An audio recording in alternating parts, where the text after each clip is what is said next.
உங்களுக்கு last year பார்த்தீங்கன்னா உங்களுக்கு எவ்வளோ இருக்குது 17 to 23 கொஸ்டின்ஸ் பார்த்தீங்கன்னா உங்களுக்கு எதுல இருந்து தான் கேட்டிருக்காங்கன்னா டிஏ கேஸ்ல இருந்து தான் கேட்டிருக்காங்க. மற்றதெல்லாம் பாருங்களேன், நான் ஒவ்வொரு இயராக கொண்டு போகிறேன் பாருங்க.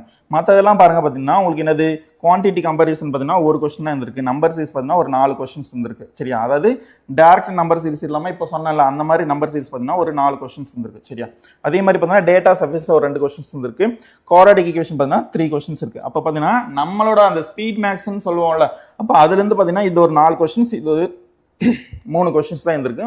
மொத்தமாகவே 7 கொஸ்டின்ஸ் தான் இருந்திருக்கு. ஓகேவா, அப்போ பார்த்தீங்கன்னா இதை தாண்டி பார்த்தீங்கன்னா நீங்கள் எதில் தான் ஃபோக்கஸ் பண்ண முடியும் அப்படின்னா உங்களுக்கு இந்த டிஏ கேஸ்ல தான் நிறைய நம்பர் ஆஃப் கொஸ்டின்ஸ் இருக்குது. சரியா, அதனால மேக்ஸிமம் பார்த்தீங்கன்னா இதில் நிறைய ஃபோக்கஸ் பண்ணுங்க. சரியா, அப்போ மிஸ்லேனியஸ் பார்த்தீங்கன்னா நமக்கு இது வந்து அப்ளிகேஷன் சம்ஸாக இருக்கலாம். சரி, அப்போ பார்த்தா 5 to 7 கொஸ்டின்ஸ் இருக்குது. இதில் பார்த்தீங்கன்னா இதுவுமே பார்த்தீங்கன்னா டேட்டா சஃபிஷியன்ஸ் நம்ம அப்ளிகேஷன் கற்றுக்கிட்டாவே என்ன பண்ணலாம், நம்ம டேட்டா சர்வீஸ் அட்டன் பண்ணலாம். குவான்டிட்டி கம்பேரிசன் பார்த்தீங்கன்னா இதில் ஒரு கொஸ்டின் தான் கேட்டிருக்காங்க லாஸ்ட் இயர், அதுவுமே நம்ம அட்டன் பண்ணலாம்.